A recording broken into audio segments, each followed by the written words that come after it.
Oke, next kita masuk ke soal yang ketiga. Soal yang ketiga ini diambil dari soal nomor 7, bab 2 di workbook. Pada awal tahun berjalan, P membeli 450.000 lembar saham S, saham biasa S, dengan nilai nominal 1.000 dengan harga 3.500 per lembar. Total saham S yang beredar adalah sebanyak 600.000 lembar.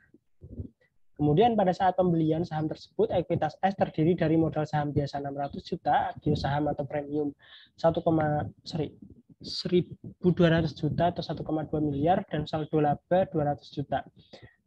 S tidak mempunyai non-current liabilities, sehingga utangnya cuma current liabilities. Nah, posisi aset neto S pada saat akuisisi adalah sebagai berikut untuk nilai buku dan nilai wajar. Yang terdapat perbedaan cuma land, building, dan juga equipment. Kemudian building masih dapat digunakan selama 10 tahun lagi dan equipment masih digunakan selama 5 tahun lagi. Jika masih ada sisa alokasi, dialokasikan ke goodwill. Kemudian perintahnya adalah buat jurnal pembelian, alokasi excess value, kemudian jurnal laba dan dividen, terakhir adalah jurnal ketika menetapkan metode biaya. Nah, yang pertama, ini informasi dari soal tadi, ketika P membeli S sebanyak 75%, yaitu kepemilikannya adalah 450 lembar dan total lembar saham yang beredarnya adalah 600.000, sehingga kepemilikannya atau tingkat persentase kepemilikan adalah 75%. Yang pertama, jurnal pembelian saham.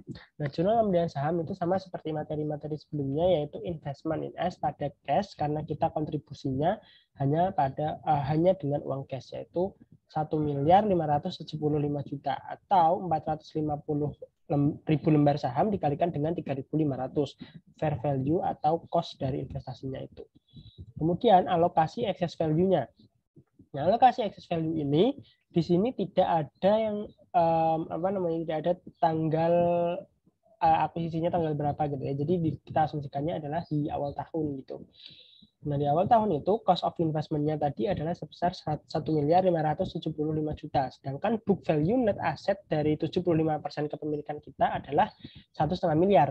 Didapat dari 2 miliar di sini, 2 miliar atau net asetnya atau ekuitasnya dikalikan dengan kepemilikan kita 75%. Sehingga excess value-nya adalah 75 juta. Nah, excess value 75 juta ini dialokasikan ke 3 komponen aset, yaitu land, building, dan equipment yang memiliki perbedaan antara book value dan fair value. Untuk land memiliki under value 300 juta atau yang seharusnya dicatat 1,1 miliar, dicatatnya cuma 800 juta yang ini. Sehingga alokasi untuk land ini adalah sebesar 225 juta atau 75% dikalikan dengan 300 juta dengan umur tanah tak terbatas. Kemudian building mengalami over value yang harusnya dicatat 500 juta tapi dicatatnya 600 juta. Over value sebesar 100 juta. Di sini aku kasih tanda minus. Sehingga alokasi untuk building ini adalah 75 juta atau 75% dikalikan dengan 100 juta dengan masa manfaat 10 tahun. Sedangkan equipment dia mengalami over value juga, yang harusnya 400 juta dicatat 500, sehingga over value 100 dan alokasinya juga 75 juta dengan umurnya yaitu 5 tahun. Sedangkan sehingga ketika kita total, maka total alokasinya ini sebanyak 75 juta atau 225 dikurang 75 dikurang 75. Sehingga antara total alokasi dan excess value di sini jumlahnya sama, maka tidak ada sisa untuk dialokasikan ke goodwill. Goodwill-nya 0. Oke, kita buat jurnal amortisasi saja karena di sini jurnal amortisasinya tidak ada diperintahkan di soal C dan D. Jadi kita langsung buat aja di sini jadi satu. Nah, untuk jurnal amortisasi atas alokasi ini, maka kita bisa jurnal amortisasi cuma building dan equipment. Dua-duanya over value atau minus. Sebenarnya ini kita bisa jadikan satu, tapi supaya lebih jelas kita pisah. Yang pertama adalah jurnal untuk amortisasi building, yaitu investment in S pada income from S sebesar 7,5 juta atau 75 juta dibagi dengan 10. Sedangkan untuk over value yang equipment, maka jurnalnya investment in S, kreditnya income from S sebesar 15 juta atau sebesar 75 juta dibagi 5. Gitu. Ini bisa dijadikan satu. Selanjutnya, perintah yang ketiga yaitu adalah jika S menghasilkan laba tahun berjalan, berarti laba 1 tahun yaitu 250 juta, dan membayar dividen 100 juta. Buatlah jurnal oleh P terkait dengan investasinya di S. Nah, kita membuat jurnal pengakuan laba dan juga dividen. Yaitu, untuk yang laba, kita mengakui sebesar 75% kepemilikan kita, yaitu 187.500.000 atau 250 juta dikalikan dengan 75%. Dan jurnalnya investment in S, kreditnya income from S. Kemudian untuk dividen. Untuk dividen di sini jurnalnya adalah cash karena kita terima uang, dan kreditnya investment in S yaitu 75 juta atau 100 juta kali 75%. Investment kita berkurang karena kita memperoleh dividen karena ini tadi menggunakan metode ekuitas. Ya. Metode ekuitas. Kemudian ketika menggunakan metode biaya. Nah, ketika menggunakan metode biaya, sebenarnya jurnal perolehannya nggak usah diulangi, nggak apa-apa. Tapi kita jurnal aja, jurnal perolehannya masih sama, yaitu investment in S pada cash 1.575 juta. Dan jurnal yang kedua yaitu untuk mengakui adanya dividen, yaitu cash pada dividen income atau dividen revenue sebesar 75 juta atau sebesar 100 juta dikalikan dengan 75%. Ketika menggunakan metode ekuitas, maka pengakuan laba tidak dilakukan penjurnalan. Karena ini tadi kan kepemilikannya 75%. Jadi ketika mengikuti PPT kemarin materi 50 sampai 100 itu merupakan kendali, sehingga nantinya dibebaskan untuk memilih menggunakan ekuitas atau biaya metode pencatatannya. Itu. Oke, soal yang terakhir yaitu soal nomor 8 di workbook. Informasi soalnya adalah PTP membeli 40% saham PTS pada 27 Mei. Nah, karena Mei-nya ini dibelinya minggu terakhir atau tanggal 27, maka dia dihitung mulai berlakunya itu adalah 1 Juni atau Mei ini dia belum memiliki saham gitu. Karena dia dibelinya setelah pertengahan bulan. Harga yang dibayarkan adalah berapa ini tadi ya? 390 juta. 40%, 27 Mei, kemudian 390 juta dengan posisi neraca 1 Januari 2018 sekian. Total aset 1,4 dan total liabilitas dan equity-nya 1,4 juga. Dalam laporan keuangan per 31 Desember 2018, laba bersihnya adalah laba bersihnya adalah 360. Pada tanggal 30 April, 30 September, dan 30 Desember adalah tanggal untuk pembayaran dividen. Nah, dividennya di sini dibayarkan secara kuartalan atau 4 bulan sekali. Kemudian setelah dilakukan penyesuaian dengan nilai wajar, aset neto S pada tanggal 27 Mei didapat hasil sebagai berikut. Persediaan under value 30 juta terjual habis akhir tahun 2018.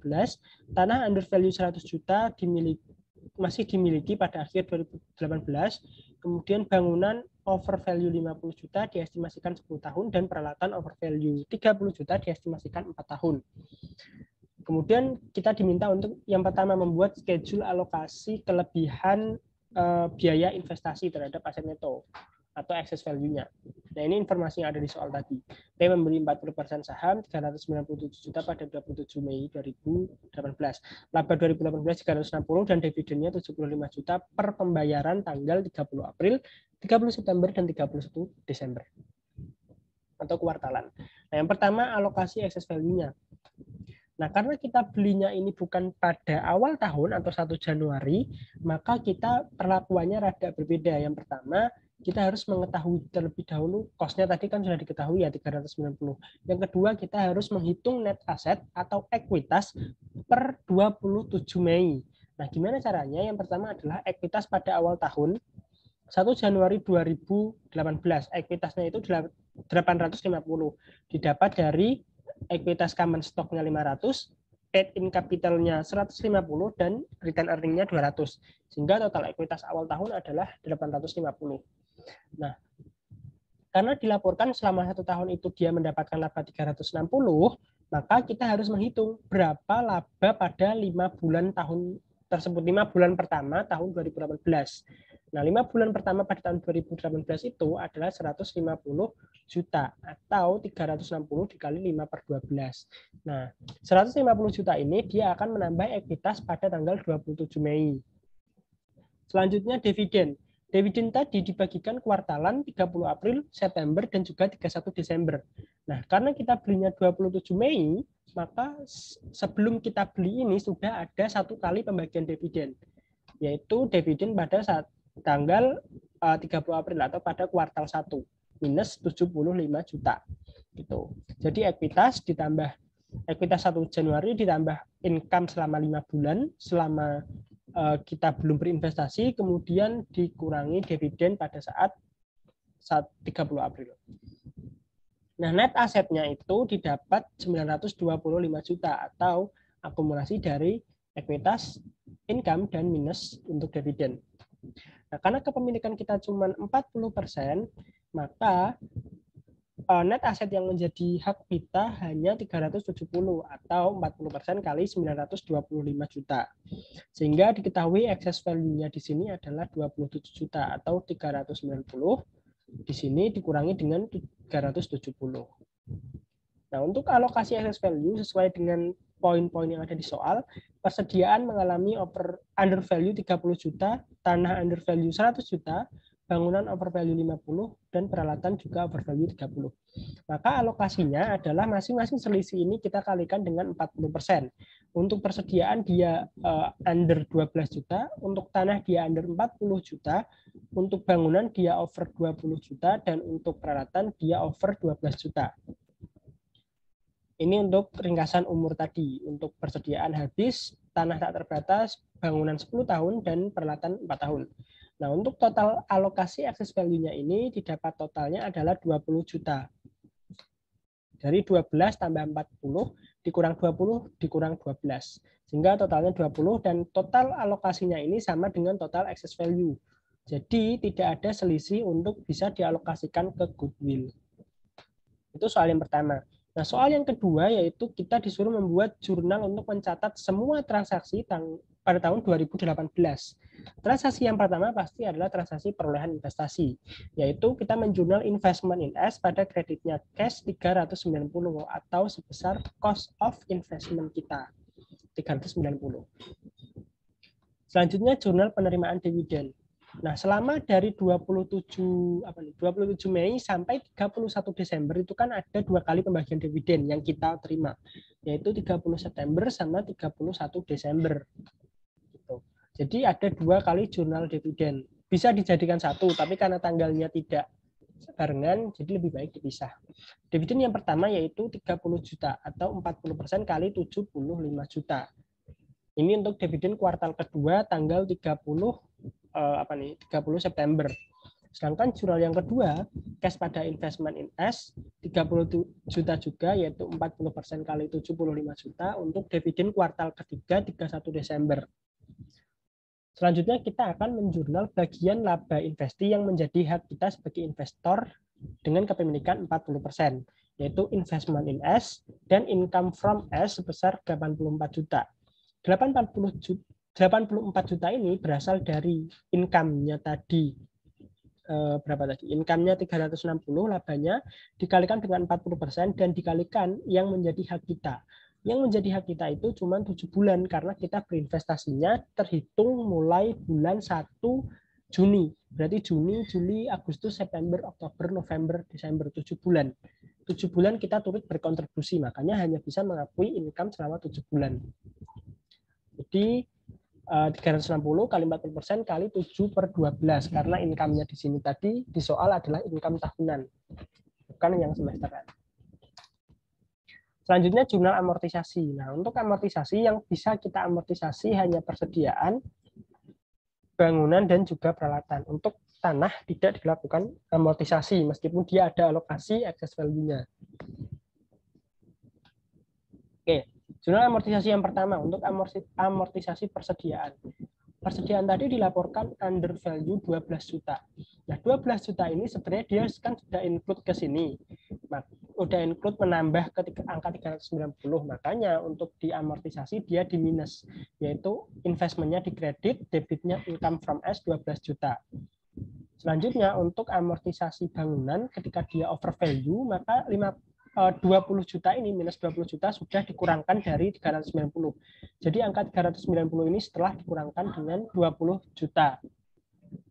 Nah, untuk amortisasinya maka dibalik, yaitu investmentnya di debit atau ditambah dan kreditnya income from S sebesar Rp1.166.667 atau tadi bangunannya 10 tahun ya berarti 20 juta per 10 dikalikan dengan 7 per 12 gitu. Karena kita baru berkontribusi di perusahaan selama 7 bulan. Jadi harus kita akui proporsional.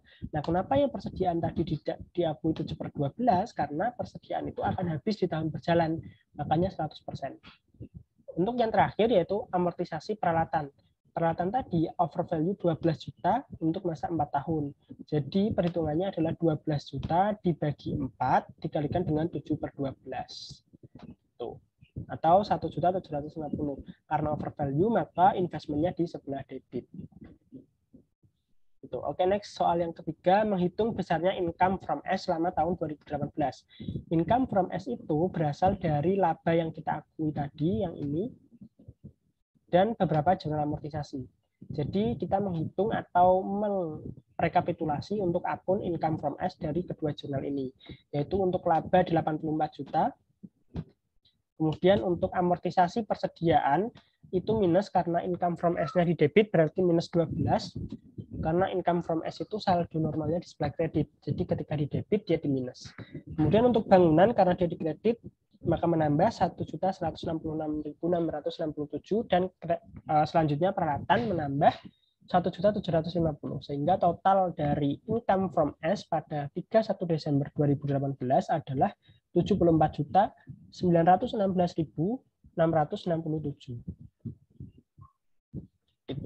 Selanjutnya, soal terakhir menghitung besarnya saldo investment in S pada tanggal 31 Desember. Nah, investment in S ini dari beberapa transaksi, yaitu yang pertama pasti transaksi perolehan. Perolehannya ini sebesar cost of investment atau 390 juta. Kemudian ada ketika tadi kita menerima pembagian dividen. Karena penerimaan dividen kita 2 kali, maka minus 30 juta dikalikan 2 atau minus 60 juta pada kuartal kedua dan kuartal ketiga.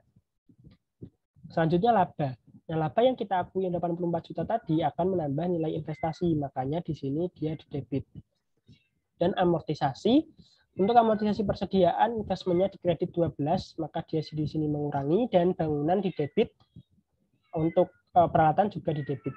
Jadi total dari saldo akhir investment in S pada 31 Desember 2018 adalah Rp444.916.667. Itu. Nah, mungkin itu saja yang dapat dibahas pada sesi kali ini. Mohon maaf apabila ada kesalahan atau yang kurang jelas. Apabila ada yang berbeda atau mungkin ada yang salah, teman-teman bisa diskusikan lebih lanjut atau sampaikan kepada saya, bisa menghubungi saya juga. Terima kasih, semoga bermanfaat. Semangat di tingkat 3-nya dan wassalamualaikum warahmatullahi wabarakatuh.